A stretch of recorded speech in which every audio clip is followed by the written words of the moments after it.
Hepatitis দিবসের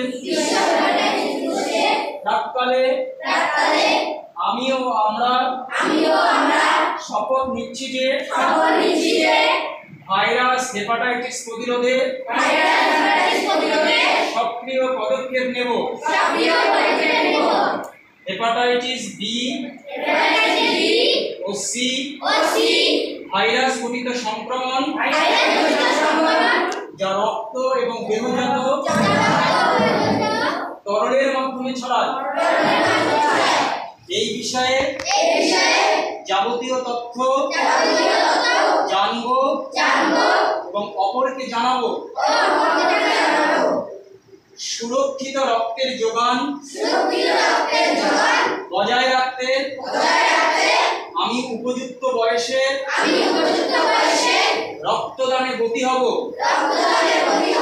এবং সকলকে রক্তদান করার জন্য উৎসাহিত করব। হেপাটাইটিস বি প্রতিরোধে পরিবার ও পরিচিতদের মধ্যে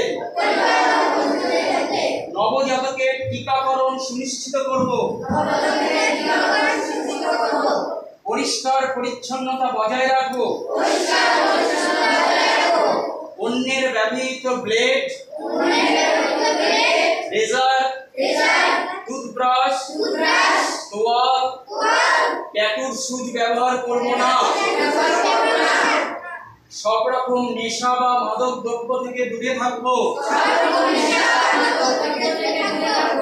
হেপাটাইটিস এ এবং বি মূলত সংক্রামিত হয় জল ও খাবার দ্বারা। তাই খাবার আগে সাবান দিয়ে হাত ধোবো, স্বাস্থ্যসম্মত খাবার খাবো, পরিশুদ্ধ জল পান করব। আমি নিজে জানলাম, অন্যদের জানাবো যে রক্ত পরীক্ষায় হেপাটাইটিস বি এবং সি শনাক্তকরণের একমাত্র উপায়